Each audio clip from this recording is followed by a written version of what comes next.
নেতা জনাব শফিকুর রহমান, ঢাকা 15। আপনার সময় 20 মিনিট। মাননীয় স্পিকার, আপনাকে ধন্যবাদ।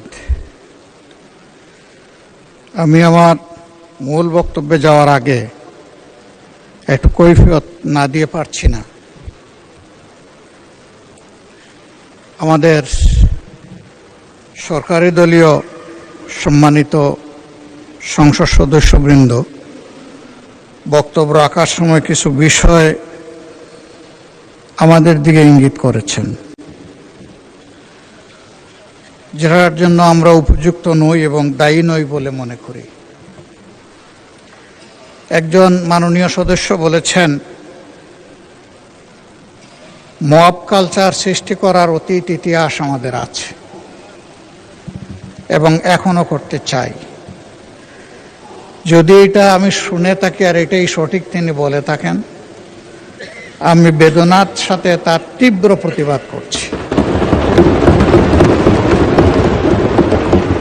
যেই দলটির উপর ইতিহাসের সবচেয়ে জঘন্য অত্যাচার করা হয়েছে, ফ্যাসিস্ট আমলে মব করে রাস্তায় আদালত বসিয়ে, যে দলের এক এক করে শীর্ষ 11 জন নেতাকে ঠান্ডা মাথায় জুডিশিয়াল কিলিংয়ের শিকারে পরিণত করা হয়েছে, যে দলের হাজারো কর্মীকে এক্সট্রা জুডিশিয়াল কিলিংয়ে ঠেলে দেওয়া হয়েছে, দুনিয়া থেকে বিদায় করা হয়েছে, আয়নাগরে পাঠানো হয়েছে। একটা মাত্র দল, যে দলের নিবন্ধন কেড়ে নেওয়া হয়েছে, প্রতীক কেড়ে নেওয়া হয়েছে, শেষ পর্যন্ত জুলাই বিপ্লবকে ব্যর্থ করার জন্য, ডাইভার্ট করার জন্য এই দলটাকে নিষিদ্ধ করা হয়েছে। সেই দলের উপর যদি এই ধরনের অপবাদ দেওয়া হয়, তা হবে এই সংসদের জন্য একটা লজ্জার ব্যাপার।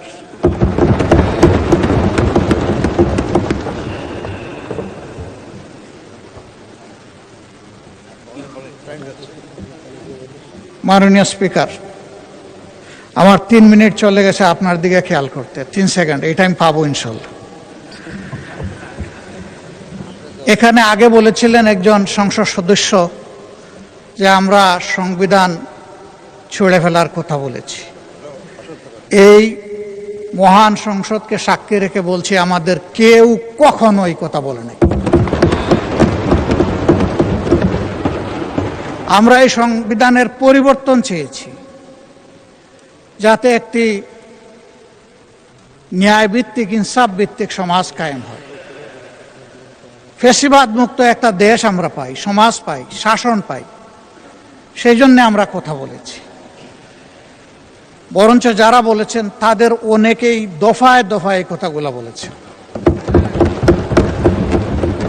একজন সম্মানিত সদস্য আজকেও বলেছেন, আমরা কিন্তু কখনো বলিনি আমরা সংবিধান বিরোধী নই। সংবিধানের ওই জায়গাগুলো আমরা চাই না যেই জায়গা গত 54 বছরে ফ্যাসিবাদের জন্ম দিয়েছে দফায় দফায়। ওই জায়গাগুলো সংস্কার চাই আমরা। এরপরে বলা হচ্ছে আমরা জুলাই সনদের, মনে হচ্ছে যে আমরা মুখোমুখি হয়ে যাচ্ছি। জুলাই সনদ গণঅভ্যুত্থানের অংশ, হৃদয় কলিজার একটা অংশ। আমরা এটার বিরুদ্ধে যাব কেন? আমাদের বক্তব্য আখতার হোসেন চমৎকারভাবে বলেছেন। আমাদের বক্তব্য হচ্ছে যে আমরা অর্ডার মানি, আমরা অভ্যুত্থানের বাস্তবতা মানি, আমরা গণভোট মানি, আমরা গণভোটের মাধ্যমে যে সংস্কার পরিষদ হওয়ার কথা তা মানি, আমরা প্রয়োজন ক্ষেত্রে সংবিধানের সংশোধন মানি, আমরা জুলাই সনদ সুন্দরভাবে বাস্তবায়নের বিষয়টা মানি। এই কোনো জায়গায় অমান্যের কোনো জায়গা আমাদের পক্ষ থেকে নেই। এখন যদি আমরা সবাই সব কিছু মানি, তাহলে যে মানার ভিত্তিতে আমরা 12 ফেব্রুয়ারির 2টো নির্বাচন করলাম, এর আগে তো আমরা কেউ বলি নাই যে আমরা সংসদ নির্বাচন মানি না অথবা আমরা গণভোট মানি না।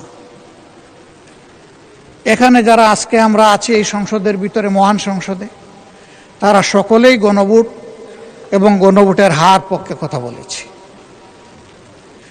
এখন আজকে আমি পয়েন্ট অফ অর্ডারে দাঁড়িয়ে জানতে চেয়েছিলাম যে সমস্ত অধ্যাদেশ এখানে আমাদের বৈধতা দেওয়ার জন্য, আইনগত রূপ দেওয়ার জন্য এসেছে, এ আলোচনা সেইটা কিনা। প্রথমে মাননীয় আইনমন্ত্রী বলেছিলেন না এটা সেইটা না, পরে বলেছেন না এটা এইটাই। এরপরে আমরা আসলে সামনে পর্যাপ্ত কোনো কাগজ পাইলাম না, আমরা কোনো মত দিতে পারলাম না। এখন যে ব্যাপারে আমরা কোনো কাগজপত্র পাইলাম না, মত দিতে পারলাম না, এই সিদ্ধান্তগুলার হাসর কী হবে আমি বুঝতে পারছি না। আমরা তো পার্টিসিপেটই করতে পারলাম না। মাননীয় স্পিকার, জুলাই অভ্যুত্থান, 90-এর গণ অভ্যুত্থান, 71-এর মহান মুক্তিযুদ্ধ, 52-র ভাষা আন্দোলন, 47-এর পাকিস্তান আন্দোলন, এইসবগুলো একটা আটটার সম্পূরক। এই পর্যায়ে আমরা এসেছি, কোনোটাকে অমান্য করে আসতে পারবো না। আমরা শুধু 2009 থেকে 2024-এর 5 আগস্ট পর্যন্ত আমরা নির্যাতিত বা মজলুম ছিলাম না, বরঞ্চ প্রথম আঘাতটা শুরু হয়েছিল 2006 সালের 28 অক্টোবর। ওখান থেকেই ফ্যাসিজমের জন্ম। ক্ষমতায় না এসেই তারা কি করবে ক্ষমতায় আসলে, সেদিন অগ্রিম জাতিকে জানিয়ে দিয়েছিল। সারা দেশে 2 দিনে 54 জন মানুষ, শুধু জামাতে ইসলামী না, বিএনপিরও সেই সময় নির্মমভাবে তাদেরকে খুন করা হয়েছে। পল্টন মোড়ে 6 জনকে সাপের মতো পিটিয়ে হত্যাই শুধু করা হয় নাই, তাদের লাশের উপর উঠে নর্তন কুর্দন করা হয়েছে।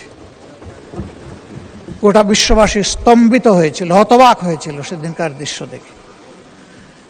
এরই ধারাবাহিকতায় এই সংসদে আমি আগেও বলেছি যে এখানে আমরা সবাই মজলুম, বিভিন্নভাবে মজলুম। মজলুমের বাইরে এখানে কোনো সংসদ সদস্য আছেন আমি বিশ্বাস করি না। এটা মজলুমের মিলন মেলা। আসলে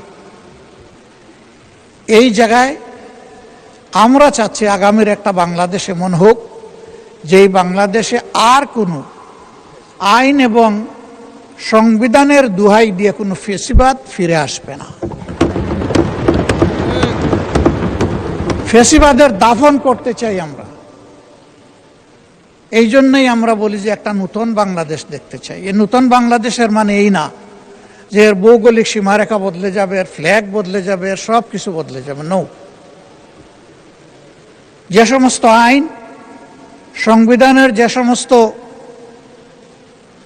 সুযোগগুলা ফ্যাসিবাদের জন্ম দিয়েছিল, আমরা ওগুলা ফেলে দিয়ে নতুন বাংলাদেশ চাই। আমরা চাই একজন গ্রামের প্রান্তিক যারা আছে, তৃণমূলের মানুষ আছে, গরিব দুঃখী থেকে শুরু করে একেবারে রাষ্ট্রপতি ভবনে যিনি থাকবেন, তাদের কেউ কোনো বৈষম্যের শিকার হবে না।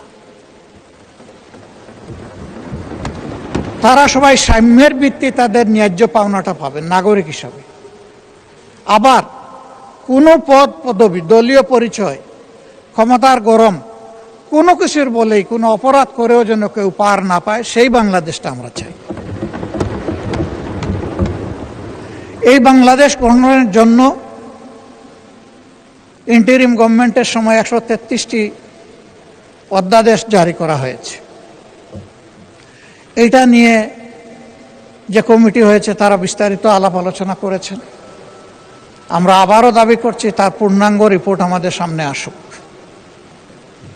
আমরা সেই রিপোর্টটি দেখে এখন থেকে বাকি যে বিলগুলো আসবে আইন আকারে বৈধতা দেওয়ার জন্য আমরা আন্তরিকভাবে সেইগুলাতে অংশগ্রহণ করতে চাই এবং সরকারি দল বিরোধী দল মিলে আমরা আইনের একটা সুষ্ঠু কাঠামো গড়ে তুলতে চাই।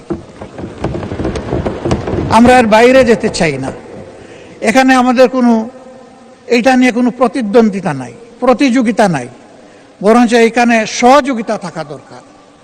আমরা সেই সহযোগিতার মানসিকতা থেকেই প্রত্যেকটা আলোচনায় আমরা নিবিড়ভাবে, আন্তরিকভাবে, সজ্ঞানে আমরা অংশগ্রহণ করতে চাই।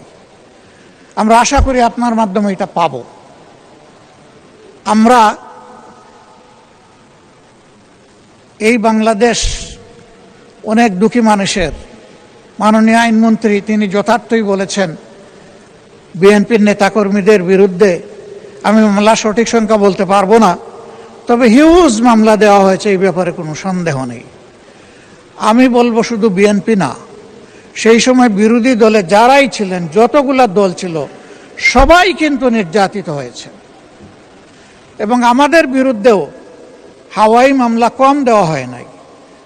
নেত্রকোণে একটা বাড়িতে বাপ বেটা বসে ভাত খাচ্ছিল, তাদেরকে ধরে এনে বলেছে রাষ্ট্রের বিরুদ্ধে ষড়যন্ত্রে লিপ্ত ছিল। সেডেশন মামলা তাদের বিরুদ্ধে দিয়েছে। এটা শুধু আমাদের বিরুদ্ধে না, এটা বিএনপির নেতাকর্মীদের বিরুদ্ধেও দেওয়া হয়েছে।